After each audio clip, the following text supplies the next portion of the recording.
যোগাযোগ নেটওয়ার্কেই সচল অর্থনীতির চাকা বললেন প্রধানমন্ত্রী। আগের অভিজ্ঞতায় করোনার দ্বিতীয় ঢেউ মোকাবেলার প্রস্তুতি।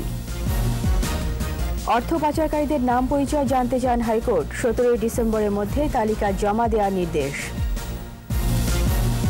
3 মামলায় 18 দিনের রিমান্ডে গোল্ডেন মনির। গডফাদারদের খোঁজে র্যাব, প্লট নিয়ে তদন্তে রাজুক।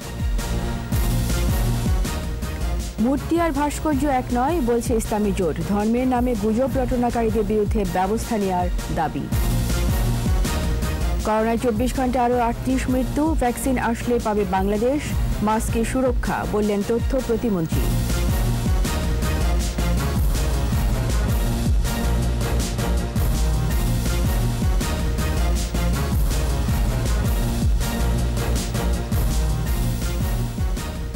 শুনছিলেন ফার্স্ট সিকিউরিটি ইসলামী ব্যাংক লিমিটেড সংবাদ শিরোনাম। আমন্ত্রণ রাত 11টার 21 সংবাদে। সাথে আছি রীতা চৌধুরী।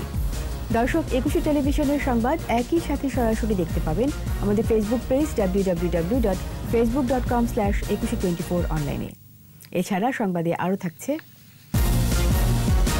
চলে গেলেন ফুটবলের সোনালী দিনের তারকা বাদল রায়, প্রধানমন্ত্রীর শোক।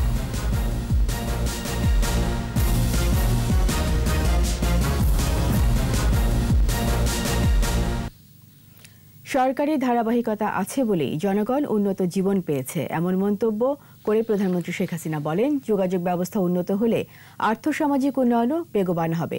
সার্বিক উন্নয়নকে কেন্দ্রে রেখেই সরকার আধুনিক যোগাযোগ নেটওয়ার্ক গড়ে তুলেছে বলে জানান প্রধানমন্ত্রী। করোনা মোকাবেলার অভিজ্ঞতা কাজে লাগিয়ে দ্বিতীয় তরঙ্গ সামলে ওঠার প্রস্তুতির কথাও জানিয়েছেন প্রধানমন্ত্রী শেখ হাসিনা। বিস্তারিত জানাচ্ছেন আকবর হোসেন সুমন। মাগুরার মধুমতি নদীর ওপর এলাংখালী ঘাটে নির্মিত হয়েছে 600 মিটার দীর্ঘ শেখ হাসিনা সেতু। আর নারায়ণগঞ্জের শীতলক্ষা নদীর ওপর নির্মিত হয়েছে গোলাম দস্তগীর গাজী বীর প্রতীক সেতু, যার দৈর্ঘ্য 576 মিটার। যশোর খুলনা সড়কের ভাঙা গেট থেকে নাউলি বাজার সড়ক সংযোগে ভৈরব নদীর ওপর নির্মিত হয়েছে 702 মিটার দীর্ঘ সেতু। এদিকে পাবনায় বীর মুক্তিযোদ্ধা রফিকুল আলম বকুল স্মরণে নির্মাণ করা হয়েছে স্বাধীনতা চত্বর। গণভবন থেকে এসব স্থাপনার উদ্বোধন করেন প্রধানমন্ত্রী শেখ হাসিনা। বক্তব্যে তুলে ধরেন যোগাযোগ নেটওয়ার্ক নিয়ে তার সরকারের পরিকল্পনার কথা। 2001-এর পরে যে অত্যাচার নির্যাতন শুরু হলো এবং আওয়ামী লীগ ক্ষমতায় আসতে পারল না, একটা চক্রান্তের ফলে বাংলাদেশের মানুষের জীবন থেকে আবার প্রায় 8টা বছর পিছিয়ে গেল। 2009 যখন আমরা সরকার গঠন করি, তারপর থেকে ধারাবাহিকভাবে সরকারে আছি বলেই আজকে আমরা দেশের মানুষের উন্নতিটা করতে পারছি। অর্থনৈতিক সমৃদ্ধিতে উন্নত যোগাযোগ ব্যবস্থার গুরুত্বের কথাও তুলে ধরেন প্রধানমন্ত্রী।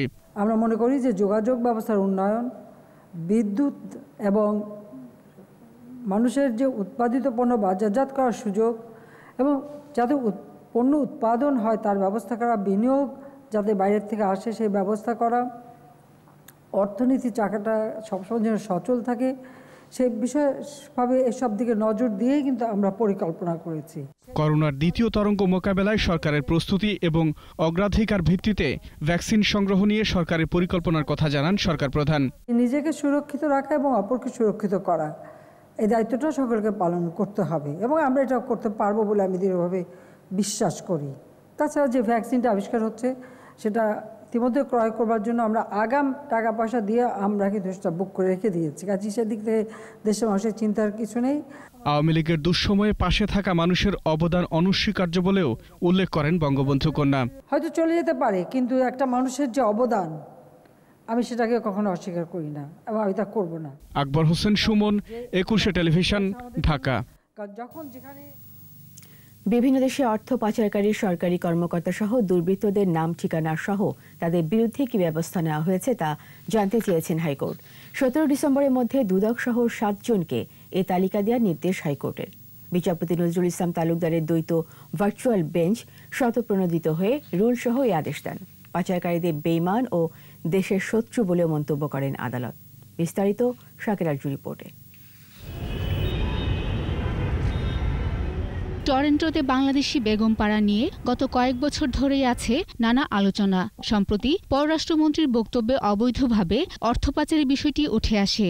জড়িতদের বেশিরভাগই সরকারি কর্মকর্তা বলে মন্তব্য করেন মন্ত্রী। সংখ্যার দিক থেকে আমাদের অনেক সরকারি কর্মচারীদের বাড়িঘর ওখানে আছে, ওনাদের ছেলেমেয়ে ওখানে থাকে। পররাষ্ট্রমন্ত্রীর বক্তব্য অনুযায়ী তাদের কাছে নামের তালিকা রয়েছে বলেও তথ্যে উঠে আসে। এরপর থেকেই আলোচনাটি সামনে আসে। এরই প্রেক্ষিতে 19 নভেম্বর কয়েকটি জাতীয় দৈনিকের প্রতিবেদন আমলে নেন হাইকোর্ট। রোববার স্বতঃপ্রণোদিত হয়ে হাইকোর্টের দ্বৈত বেঞ্চ অর্থ পাচারকারী কর্মকর্তাদের নাম পরিচয় জানতে চান। কানাডাতে একটা বেগম পাড়া আছে, সেখানে রাজনীতিবিদের চেয়ে সরকারি কর্মচারীরাই বেশি বাড়ি করেছেন। এটা 17ই ডিসেম্বরে মধ্যে এটা জানাতে বলেছেন। রুল সহ এ আদেশের জবাব দিতে হবে দুদক, পররাষ্ট্র, স্বরাষ্ট্র, এনবিআর, আইজিপি সহ 7 বিবাদীকে।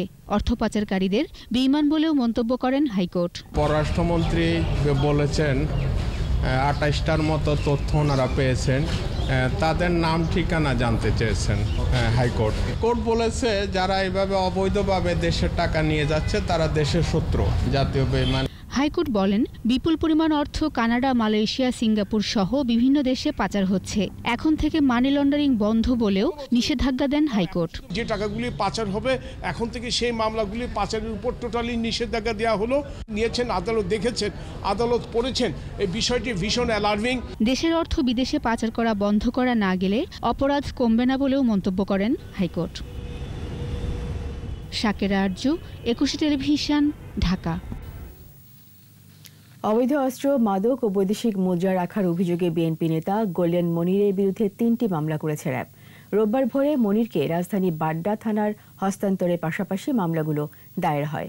এর মধ্যে অস্ত্র ও মাদকসহ 3 মামলায় তাকে 18 দিনের রিমান্ডে নিয়েছে পুলিশ। এদিকে মনিরের নেপথ্যের গডফাদারদের খোঁজ নেওয়া হচ্ছে বলে জানিয়েছে র্যাব। বিস্তারিত জানাচ্ছেন রাসেল খান। 3 মামলায় বিএনপি নেতা মনির হোসেন ওরফে গোল্ডেন মনিরকে 18 দিনের রিমান্ডে নিয়েছে বাড্ডা থানা পুলিশ। রোববার ভোরে মনিরকে বাড্ডা থানায় হস্তান্তর করে র্যাব। পরে মনিরের অবৈধ অস্ত্র, মাদক ও বিশেষ ক্ষমতা আইনে মামলাগুলো দায়ের হয়। মামলা দায়ের শেষে গোল্ডেন মনিরকে আদালতে হাজির করে বাড্ডা থানা পুলিশ। প্রতিটি মামলায় 7 দিন করে রিমান্ড আবেদন করা হয়। প্রতিটি মামলায় 7 দিন করে রিমান্ড চাওয়া হয়েছিল। অস্ত্র মামলা এবং স্পেশাল পাওয়ার একটা মামলায় ওখানে 7 দিন করে চাওয়া হয়েছিল, এখানে আদালত 7 দিন করে মঞ্জুর করেছে। এবং যে মাদকের মামলা যেটা, সেই মাদকের মামলায় সেখানে 7 দিন চাওয়া হয়েছিল, সেখানে আদালত 4 দিন মঞ্জুর করেছে। তদন্তকারী কর্মকর্তা যেই প্রক্রিয়ায়, যেই বক্তব্যে রিমান্ডের আবেদন করেছেন, অর্থাৎ নিবিড় জিজ্ঞাসাবাদ, দফায় দফায় জিজ্ঞাসাবাদ, এই শব্দগুলো, এই কথাগুলো আইনে অগ্রহণীয়। এদিকে মনিরের গডফাদারদের বিষয়ে খোঁজ নেওয়া হচ্ছে বলে জানিয়েছে র্যাব।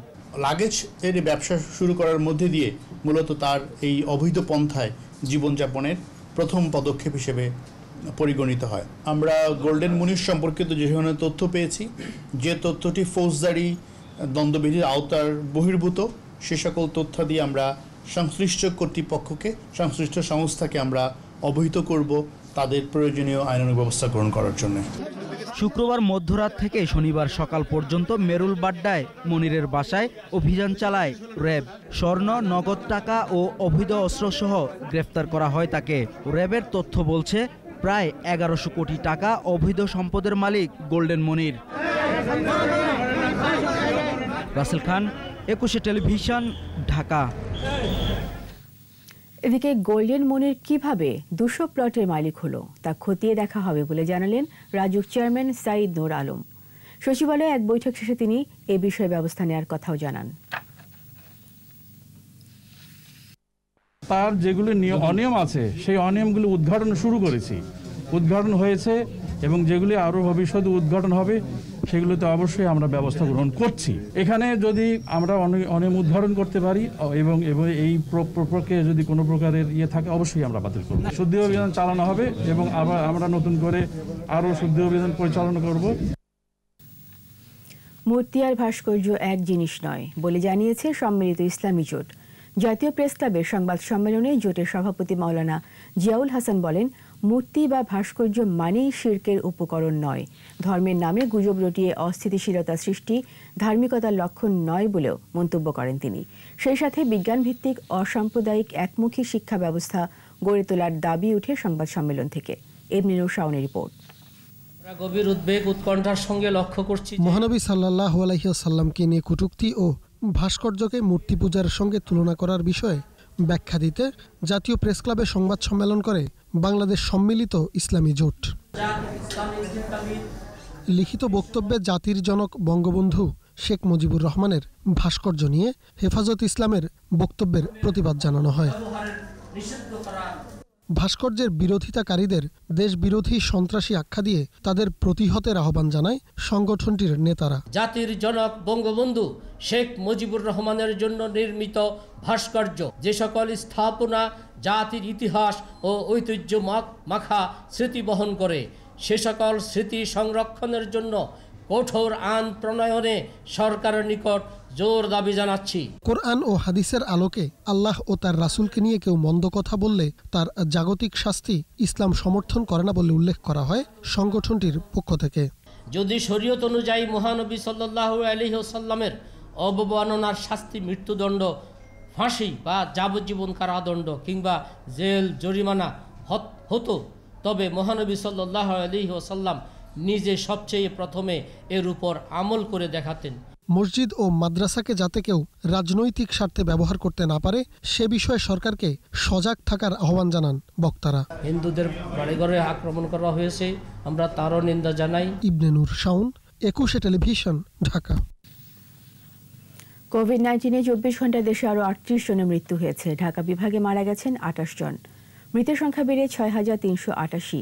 স্বাস্থ্য অধিদপ্তরের তথ্য অনুযায়ী সংক্রমণের 260তম দিনে দেশের 117টি ল্যাবে করোনা পরীক্ষা হয়েছে 13,870 জনের। এর মধ্যে শনাক্ত 2,060 জন।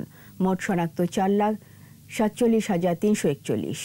নতুন 2,076 জন সহ সুস্থ হয়েছেন 3,62,428 জন। 24 ঘন্টার শনাক্তের হার 14.85%। এ পর্যন্ত করোনা পরীক্ষা হয়েছে 26,49,072 জনের।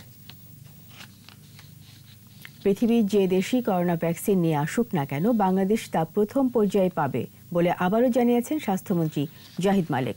দুপুরে রাজধানীতে এক অনুষ্ঠানে মন্ত্রী বলেন, সচেতন থাকলে করোনার দ্বিতীয় ঢেউ নিয়ন্ত্রণে রাখা সম্ভব। এ সময় সবাইকে মাস্ক পরার বিষয়ে গুরুত্ব দেন জাহিদ মালেক।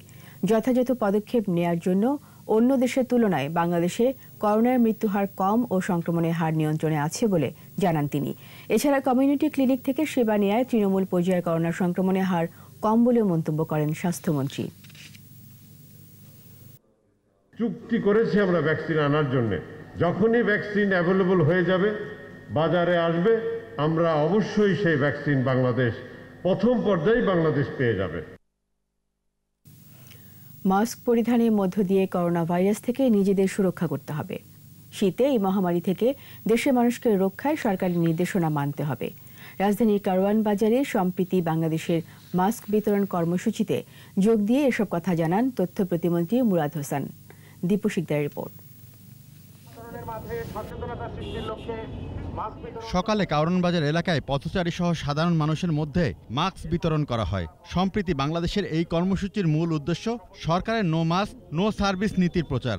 নো মাস্ক নো সার্ভিস, যেটা আমাদের মাননীয় প্রধানমন্ত্রী নির্দেশনা, যে নির্দেশনায় বাংলাদেশের অর্থনীতি, সমাজ, সংস্কৃতি, স্বাস্থ্য পরিচালিত হচ্ছে, কিন্তু সেখানেও আমরা দেখতে পাচ্ছি যে সামাজিক সচেতনতার অভাব থাকে, মানুষ সবাই মিলে একত্রিত হয় না। এ সময় তথ্য প্রতিমন্ত্রী করোনা সংক্রমণ এড়াতে সরকারি নির্দেশনা মেনে চলতে সবার প্রতি আহ্বান জানান।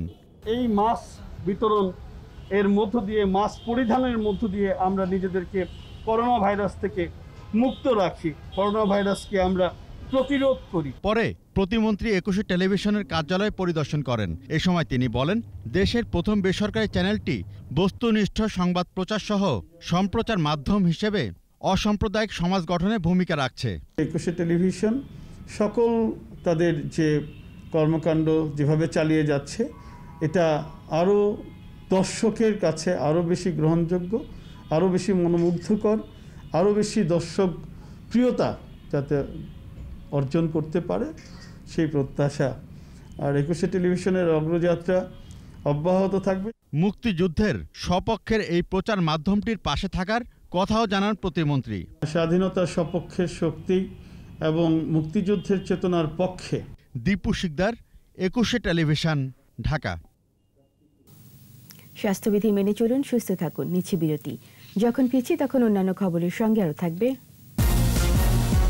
শর্ত মানছে না বেশিরভাগ মাদকাসক্তি নিরাময় কেন্দ্র ও মানসিক হাসপাতাল, চিকিৎসা পদ্ধতি নিয়েও প্রশ্ন। প্রথম ধাপে 25 পৌরসভা নির্বাচন, 28 ডিসেম্বর ভোট হবে ইভিএমে। আবার আমন্ত্রণ রাত 11টার 21 সংবাদে। ঢাকার 100-এরও বেশি মাদকাসক্তি নিরাময় কেন্দ্র এবং 15টি মানসিক হাসপাতালে অনুমোদন থাকলেও বেশিরভাগই মানছে না লাইসেন্সের শর্ত। 21 অনুসন্ধানে উঠে এসেছে অনিয়মের নানা চিত্র। শয্যার তুলনায় অতিরিক্ত রোগী ভর্তি করা হচ্ছে, সার্বক্ষণিক ডাক্তার নার্স নেই, চিকিৎসা পদ্ধতি নিয়েও আছে প্রশ্ন। স্মৃতিমণ্ডলের 5 পর্বের ধারাবাহিকের প্রথম পর্ব আজ। ক্যামেরায় ছিলেন ইয়াকুব লিটন। দেশে 350 মাদকাসক্তি নিরাময় কেন্দ্রের অনুমোদন আছে। এর মধ্যে ঢাকাতেই আছে 105টি। কিছু প্রতিষ্ঠান মানসিক রোগেরও চিকিৎসা দিচ্ছে। ঢাকায় এরকম প্রতিষ্ঠান আছে 15টি। এসব প্রতিষ্ঠানের চিকিৎসার মান নিয়ে আছে প্রশ্ন। মোহাম্মদপুরের হুমায়ুন রোডের নবাব সিরাজউদ্দৌলা মানসিক ও মাদকাসক্ত হাসপাতালটি 40 শয্যার। লাইসেন্সের শর্ত অনুযায়ী সার্বক্ষণিক 12 জন চিকিৎসক, 24 জন নার্স থাকার কথা, কিন্তু বাস্তবতা একেবারেই ভিন্ন। 24 ঘন্টা 3 জন ডিউটি ডাক্তার থাকে আর নার্স থাকে 6 জন 24 ঘন্টা। বড় বড় হসপিটালে যেরকম ধরেন আপনি স্কোয়ারে যেরকম ধরেন বড় ডাক্তার চিকিৎসা দিয়ে দেন, ছোট ডাক্তার সেটা পরিচর্যা করেন, এটা সেটা করেন। একই এলাকার ঠিকানা সাইক্রিয়াট্রিক অ্যান্ড ড্রাগ অ্যাডিকশন ক্লিনিক অনুমোদন নিয়েই মানসিক রোগের চিকিৎসা দেয়। 20 শয্যার হাসপাতালে 6 জন চিকিৎসক, 12 জন নার্স ও 6 জন পরিচ্ছন্নতা কর্মী থাকার কথা, অথচ 24 ঘন্টায় পালা করে থাকছে একজন চিকিৎসক ও নার্স। ওয়ার্ড গার্ল আছে, ওরা নার্সের মতোই ট্রেনিং দেওয়া। আমাদের মেয়ে ডাক্তার নেই, কারণ এই মানসিক হাসপাতালে মেয়ে ডাক্তার রাখা যায় না। আমাদের এখন বিশেষত মেয়েরাই বেশি, একটা মাত্র ছেলে রুগী আছে। আমি দেখি ডিউটি ডাক্তার দেখে। আপনি কি ডাক্তার? না। কেরানীগঞ্জের বসিলার মাদক নিরাময় কেন্দ্র জীবনের আলো। 21-এর ক্যামেরা দেখেই বন্ধ করে দেয়া হয় মূল গেট। কিছুক্ষণ অপেক্ষার পর ভেতরে যাওয়ার সুযোগ মেলে। এর পরিচালক জানালেন, মাদক দ্রব্য নিয়ন্ত্রণ অধিদপ্তরের অনুমোদন আছে। 10 শয্যার অনুমোদন থাকলেও রোগী আছে 20 জনেরও বেশি। সার্বক্ষণিক একজন চিকিৎসক থাকার কথা থাকলেও সপ্তাহে 2 দিন আসেন। এখানে কোনো নার্সও নেই। সার্বক্ষণিকই থাকে 2 দিন। আর বাকি 5 দিন? বাকি 5 দিন তাদেরকে, আমাদের তো আসলে এটা তো এডিকশনের ব্যাপার, ফিজিক্যাল তেমন সমস্যা হয় না। তো ইমার্জেন্সি যদি কিছু হয়, এই জন্য আমরা নক করলেও পাই, বা আমরা নিজেরাও খুব অল্প সময় 10 মিনিটের মধ্যে নিতে পারি। প্রতিষ্ঠানটির পরিচালক নিজেও দীর্ঘদিন মাদকাসক্ত ছিলেন। জানান, অভিজ্ঞতা ও প্রাপ্ত ট্রেনিং এর মাধ্যমে তিনি রোগীদের কাউন্সেলিং করান। আমিও একসময় ড্রাগ ইউজার ছিলাম, নিজেরা সাফারার। তো একজন এডিকের কি অবস্থা, কি ধরন, কি ক্ষতি হয়েছে, এটা আমরা অনেকটা সাফারার, আমরা বুঝতে পারি। দিনের আলো নামের এই মাদক নিরাময় কেন্দ্রটিরও অনুমোদন থাকলেও নিয়মের বালাই নেই। সব মিলে মনে করেন 50 মনে করেন গুনতি জেলায় ফাঁসি হয়, এটা বলে যাবো কথা বলছেন নি, মানে পুরোপুরি দিয়ে আমি করতে পারবো না, কথা বলছেন নি। ডাক্তার তোমাকে যাদের যে সব রোগীগুলো ছিল তাদের তোমার দেখে ওষুধগুলো দিয়ে গেছে, চলতেছে। অনুমোদিত মাদক নিরাময় কেন্দ্র কিংবা মানসিক হাসপাতালগুলোই মানছে না শর্ত। এ অবস্থায় প্রশাসনের নজরদারির দায়িত্বটি বড় প্রশ্ন হয়েই সামনে এসেছে। স্মৃতিমণ্ডল, 21 টেলিভিশন, ঢাকা। রাজনৈতিক কর্মকাণ্ডের নামে জনগণের শান্তি নষ্টের অপচেষ্টার জবাব দেবে সরকার, বলেছেন আওয়ামী লীগের সাধারণ সম্পাদক ওবায়দুল কাদের। সরকারি বাসভবন থেকে কক্সবাজারে নৌবাহিনীর শেখ হাসিনা ঘাঁটি সংযোগ সড়ক নির্মাণ প্রকল্পের উদ্বোধনীতে যোগ দেন তিনি। জনগণের অধিকার যারা কেড়ে নিয়েছিল তারা এখন গণতন্ত্রের কথা বলে। বিএনপি বারবার গণতন্ত্র হরণ করেছে, গণতন্ত্রের পথ চলাকে তারাই বারবার অবরুদ্ধ করে আজ তারা গণতন্ত্রের ফেরিওয়ালা সেজেছে। সম্প্রতি রাজধানীর বিভিন্ন স্থানে গাড়িতে অগ্নিসংযোগকারী দুষ্কৃতিকারী এবং তাদের মদতদাতাদের বিচারে আওতায় আনার দাবি জনগণের, বললেন তথ্যমন্ত্রী ডক্টর হাসান মাহমুদ। সচিবালয়ে নিজ মন্ত্রণালয়ের সম্মেলন কক্ষে সমসাময়িক বিষয় নিয়ে সাংবাদিকদের সঙ্গে মতবিনিময় করেন মন্ত্রী। এ সময় বলেন, রাজধানী বনানীতে বসেই পরিকল্পনা করে বাসে আগুন দেওয়া হয়েছে বলে স্বীকার করেছে গ্রেপ্তার হওয়া যুবদল ও ছাত্রদলের নেতা কর্মীরা। দুষ্কৃতিকারীদের যারা আড়াল করার অপচেষ্টায় লিপ্ত তাদের বিরুদ্ধে ব্যবস্থা নেওয়া হবে উল্লেখ করে হাসান মাহমুদ বলেন, দেশে গণতন্ত্র আছে, কিন্তু তা নস্যাৎ করার চেষ্টা করছে বিএনপি। এছাড়া দেশের অর্থ যারা বিদেশে পাচার করেছে তাদের বিরুদ্ধে দুদক ব্যবস্থা নেবে বলেও জানান তথ্যমন্ত্রী। অতি সম্প্রতি যুবদল ছাত্রদলের কয়েকজনকে গ্রেপ্তার করা হয়েছে এবং তারা স্বীকার করেছে কোথায় বনানীতে বসে এই পরিকল্পনা হয়, কোত্থেকে অর্থ এসছে, সেগুলো তারা স্বীকার করেছে। এই স্বীকারোক্তির পর মির্জা ফখরুল ইসলাম আলমগীর সাহেবরা কী বলবেন? যেই দুষ্কৃতিকারীরা এই ঘটনা ঘটিয়েছে তারা যেমন অপরাধী, যারা এই নিয়ে মিথ্যাচার করে এই দুষ্কৃতিকারীদের আড়াল করার চেষ্টা করেছেন তারাও অপরাধী। যারাই টাকা পাচার করছে তাদের বিরুদ্ধে ব্যবস্থা নিতে সরকার বদ্ধপরিকর। প্রথম ধাপে 25 পৌরসভায় 28 ডিসেম্বর ভোট হবে বলে জানিয়েছেন নির্বাচন কমিশন সচিব Mohammad Alamgir. Electronic voting machine ইভিএমে সকাল 8টা থেকে বিকেল 4টা পর্যন্ত ভোট হবে। রাজধানী আগারগাঁও নির্বাচন কমিশন সচিবালয়ে তফসিল ঘোষণা করেন ইসি সচিব। মনোনয়নপত্র দাখিলের শেষ দিন 1 ডিসেম্বর, যাচাই বাছাই 3রা ডিসেম্বর, প্রার্থিতা প্রত্যাহারের শেষ দিন 10 ডিসেম্বর। 329টি পৌরসভার মধ্যে 286 পৌরসভা নির্বাচনে উপযোগী হয়েছে উল্লেখ করে সচিব জানান, আগামী বছর মার্চের মধ্যেই 224 পৌরসভা নির্বাচন কয়েক ধাপে হবে। গণতান্ত্রিক ধারা অব্যাহত রাখতেই করোনা পরিস্থিতির মধ্যেও স্বাস্থ্যবিধি মেনে নির্বাচন করছে ইসি। বাংলাদেশের ফুটবলের সোনালী দিনের তারকা বাদল রায় আর নেই। রাজধানীর একটি হাসপাতালে চিকিৎসাধীন অবস্থায় মারা যান তিনি। বেশ কিছুদিন ধরে যকৃতের ক্যান্সারে ভুগছিলেন তিনি। ডাকসুর সাবেক ক্রীড়া সম্পাদক বাদল রায় 80 দশকের পুরোটাই মাঠ কাঁপিয়েছেন। বুট তুলে রাখার পর সংগঠক হিসেবেও দায়িত্ব পালন করেছেন জাতীয় ক্রীড়া পুরস্কার প্রাপ্ত বাদল রায়। তার মৃত্যুতে শোক প্রকাশ করেছেন প্রধানমন্ত্রী শেখ হাসিনা। আরও জানাচ্ছেন সৌরভ ইমাম। বাংলাদেশের ফুটবলের সোনালী প্রজন্মের তারকা বাদল রায়। কুমিল্লার সুতাকল দিয়ে ফুটবলে হাতেখড়ি তার। কৈশোরেই প্রতিভার জানান দিয়ে দ্রুতই পেশাদার ফুটবলে জায়গা করে নেন তিনি। 1977 সালে মোহামেডানের হয়ে ঢাকার মাঠে বাদল রায়ের অভিষেক।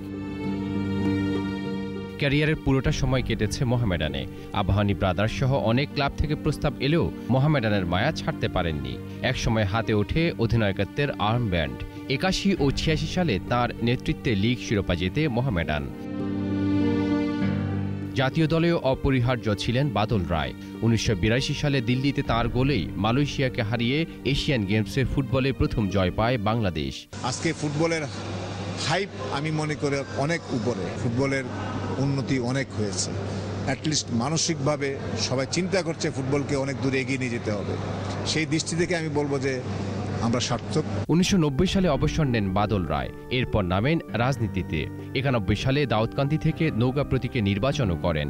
কুমিল্লা উত্তর জেলা আওয়ামী লীগের সাংগঠনিক সম্পাদক ও পরবর্তীতে যুগ্ম সম্পাদক হয়েছিলেন বাদল রায়। 90-এর দশকে কয়েকবার মোহামেডানের ম্যানেজার হিসেবে দায়িত্ব পালন করেন তিনি। এছাড়া দীর্ঘদিন বাংলাদেশ ফুটবল ফেডারেশনের সহসভাপতিত্বের দায়িত্ব পালন করেছেন বাদল রায়। মৃত্যুর কিছুদিন আগে বাফুফের সভাপতি নির্বাচনে বাদল রায় প্রতিদ্বন্দ্বিতা করেছিলেন। আমি আজকে অনেক কষ্ট ভারাক্রান্ত মন নিয়ে আপনাদের সামনে হাজির হয়েছি। সৌরভ ইমাম, 21 টেলিভিশন, ঢাকা।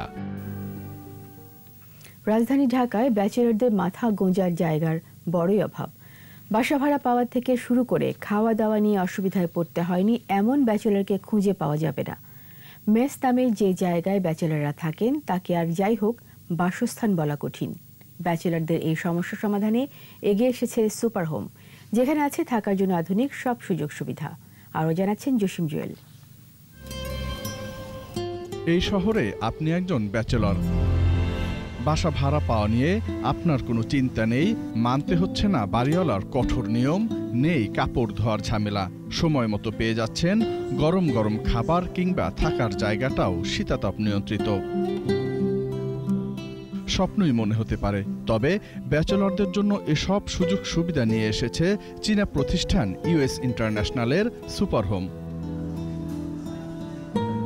বাসিন্দারা সুপারহোমের এমন আয়োজনে সন্তুষ্ট। শর্ট স্টে অথবা লং স্টে যেটাই হোক, থাকার জন্য সুন্দর পরিবেশ। মান্থলি প্যাকেজে আছি এবং এখানে থেকে আমার বেশ ভালো লাগছে বিকজ এটা ওয়েল ডেকোরেটেড। সুপার হোস্টেল সবচেয়ে বড় ব্যাপার যেটা হচ্ছে যে অ্যামিনিটিস আর ফ্যাসিলিটিসগুলো ওনারা আমাদেরকে দিচ্ছেন, মানে এটা আমাদের জন্য অনেক বেশি কনভেনিয়েন্ট আর কি। চীনা নাগরিক জিমি ঝ্যাং ঢাকায় এসে থাকার অসুবিধায় পড়েছিলেন। সেই চিন্তা থেকেই গড়ে তোলেন সুপারহোম। এই হোমে আছে বিভিন্ন ভাড়ার রুম, সঙ্গে থাকছে জিম, ওয়াইফাই, 3 বেলা খাবার, ওয়াশিং মেশিন, স্বয়ংক্রিয় মেশিনে জুতা পালিশের সুবিধা সহ আরও অনেক কিছু।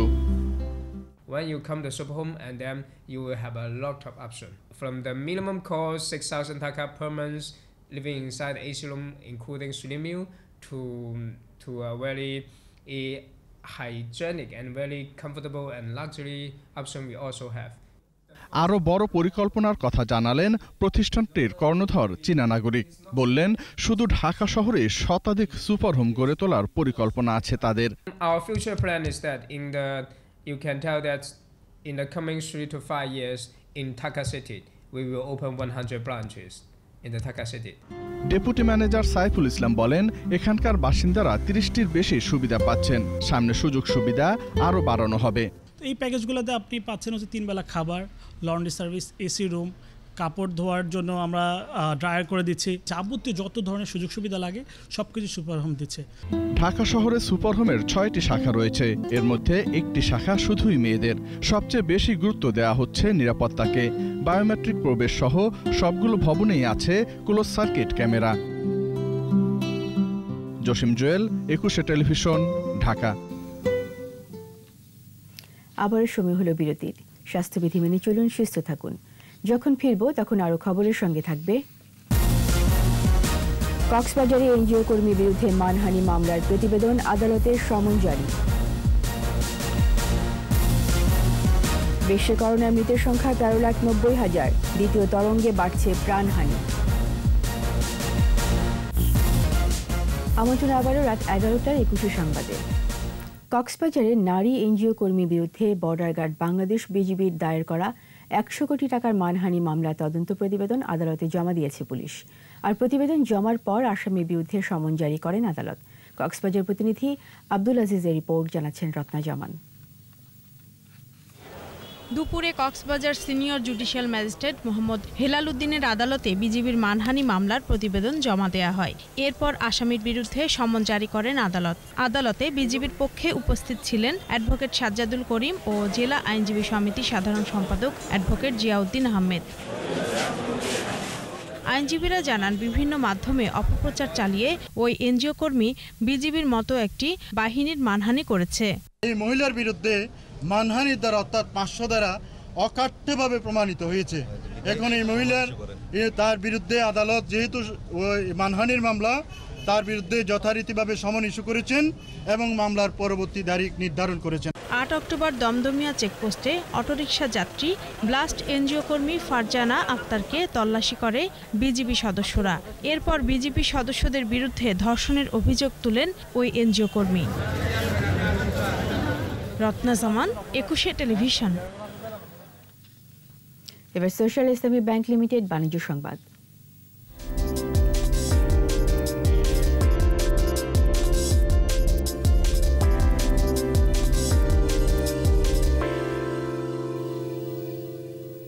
শরিয়া ভিত্তিক আধুনিক ব্যাংকিং সেবা প্রদানের লক্ষ্যে পটুয়াখালীতে ফার্স্ট সিকিউরিটি ইসলামী ব্যাংক লিমিটেডের কালীশুরি বাজার উপশাখার শুভ উদ্বোধন করা হয়। ব্যাংকের ব্যবস্থাপনা পরিচালক সৈয়দ ওয়াসেক মোহাম্মদ আলী ভিডিও কনফারেন্সের মাধ্যমে উপশাখার উদ্বোধন করেন। এ সময় ব্যাংকের অতিরিক্ত ব্যবস্থাপনা পরিচালক মোহাম্মদ মোস্তফা খায়ের, উপব্যবস্থাপনা পরিচালক মোহাম্মদ জহুরুল হক সহ অন্যান্য ঊর্ধ্বতন কর্মকর্তারা উপস্থিত ছিলেন। পরে দোয়া মাহফিলের আয়োজন করা হয়।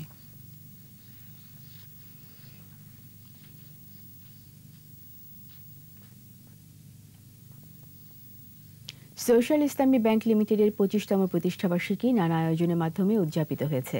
অনুষ্ঠানের প্রধান অতিথি ছিলেন ব্যাংকের পরিচালনা পর্ষদের চেয়ারম্যান প্রফেসর মোহাম্মদ আনোয়ারুল আজিম আরিফ।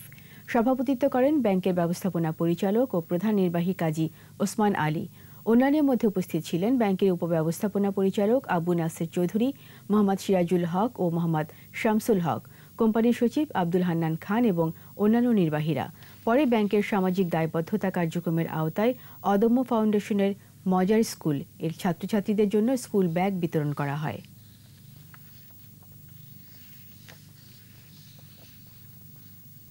আর এরই সাথে শেষ করছি রাত 11টার 21 সংবাদ। যাবার আগে ফার্স্ট সিকিউরিটি ইসলামী ব্যাংক লিমিটেড সংবাদ শিরোনামগুলো আরও একবার। যোগাযোগ নেটওয়ার্কের সচল অর্থনীতির চাকা, বললেন প্রধানমন্ত্রী। আগের অভিজ্ঞতায় করোনার দ্বিতীয় ঢেউ মোকাবেলার প্রস্তুতি।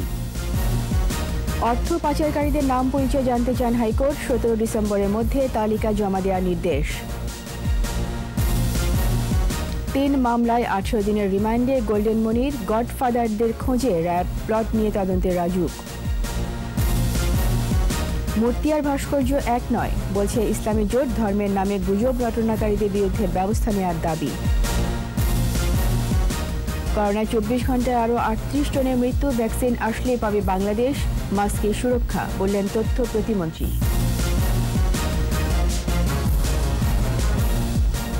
সবশেষ খবর জানতে ডায়াল করুন 2021 নম্বরে, আর ভিজিট করুন 21-tv.com এই ওয়েবসাইটে। এছাড়া ফেসবুকে লগ ইন করতে পারেন facebook.com/2124 অনলাইনে। এরপরের সংবাদ রাত 1টায় দেখার আমন্ত্রণ রইল। স্বাস্থ্যবিধি মেনে চলুন, সুস্থ থাকুন। ধন্যবাদ।